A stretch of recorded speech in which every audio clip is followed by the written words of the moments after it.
Hello friends, स्वागत है आपका। मैं स्वतंत्र कुमार आपका स्वागत करता हूं।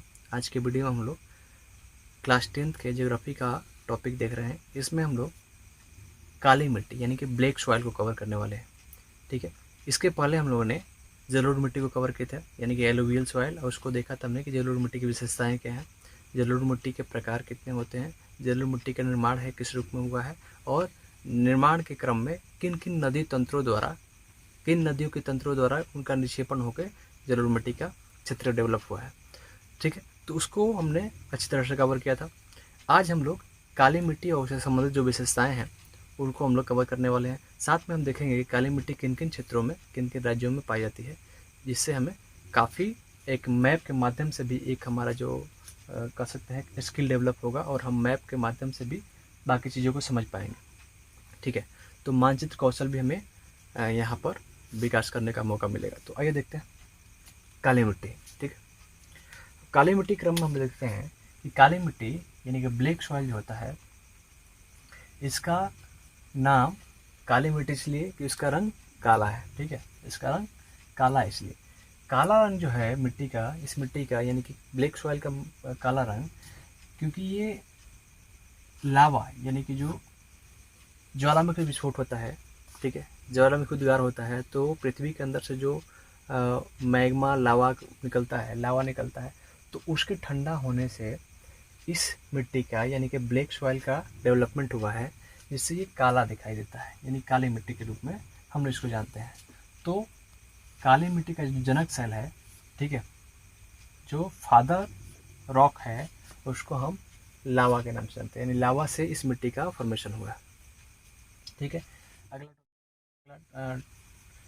इसमें कहता है कि काली मिट्टी को रेगुर मिट्टी भी कहा जाता है। ठीक है, काली मिट्टी को रेगुर मिट्टी भी कहा जाता है। तो ये सवाल कई बार आया है कि रेगुर मिट्टी किसे कहा जाता है। ठीक है, तो इसको आप ध्यान रखेंगे कि रेगुर मिट्टी ब्लैक सॉइल को ही कहा जाता है। क्लियर है? चलिए नेक्स्ट टॉपिक है कपास के लिए यह मिट्टी जो होता है वो काफ़ी उपयुक्त है। ठीक है, ये यानी कि काली मिट्टी जो है वो कपास के लिए अधिक उपयुक्त है, जिसके कारण काली मिट्टी को हम काली कपासी मिट्टी के नाम से भी जाते हैं। ठीक है, इसलिए इस मिट्टी को हम लोग काली कपासी मृदा के नाम से भी जानते हैं। क्लियर है? क्यों काली कपासी मृदा? क्योंकि सबसे अधिक कपास की खेती काली मिट्टी में होती है, और काली मिट्टी कपास के लिए काफ़ी उपयुक्त होती है।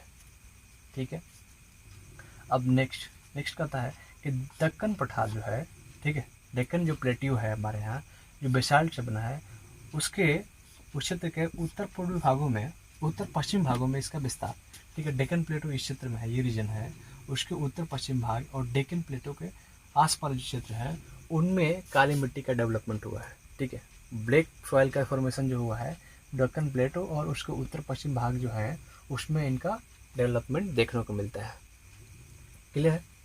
अब देखिए इसमें कौन कौन से राज्य हैं जिसमें एक ब्लैक सॉइल पाया जाता है। ठीक है, देखिए महाराष्ट्र। ठीक है, तो महाराष्ट्र आपको पता है कि ये रीजन जो है, ठीक है, ये वाला रीजन महाराष्ट्र के अंतर्गत आता है, तो महाराष्ट्र क्षेत्र में। ठीक है, उसको सौराष्ट्र आपको पता है गुजरात में, ये गुजरात वाला सौराष्ट्र क्षेत्र है, तो यहाँ पे यानी सौराष्ट्र क्षेत्र, महाराष्ट्र क्षेत्र, मालवा क्षेत्र। ठीक है, और ये मालवा जो क्षेत्र है, ठीक है, मालवा रीजन, तो इस मालवा रीजन में मध्य प्रदेश ये साइड ऊपर वाला भाग, तो इधर मालवा आपका महाराष्ट्र साइड, और ये दक्कन क्षेत्र। तो यहाँ पे जो मध्य प्रदेश का क्षेत्र है यहाँ पे काली मिट्टी का वितरण पाया जाता है। साथ में छत्तीसगढ़ के जो पठारी क्षेत्र हैं, ये जो छत्तीसगढ़ का रीजन है, ये पठारी क्षेत्र, छोटा सा पतला जो नैरो भाग है, ये छत्तीसगढ़ का पठारी क्षेत्र है जहाँ पे काली मिट्टी देखने को मिलता है। तो काली मिट्टी का विस्तार जो है महाराष्ट्र, सौराष्ट्र, मालवा, मध्य प्रदेश और छत्तीसगढ़ के जो पठारी क्षेत्र है वहाँ पे देखने को मिलता है। क्लियर है? चलिए आगे बढ़ते हैं। आगे है कि इसका जो कण होता है यानी काली मिट्टी का जो कण होता है काफ़ी महीन होता है। ठीक है, और यह मृतिका से बना है। ठीक है, मृतिका यानी कि क्ले से। काली मिट्टी का जो कण होता है वो अत्यधिक क्ले से बना होता है, मृतिका से बना होता है। ठीक है, जिसके कारण इसमें नमी धारण क्षमता जो होती है, ठीक है, नमी धारण करने की जो क्षमता होती है वो काफ़ी अधिक होती है।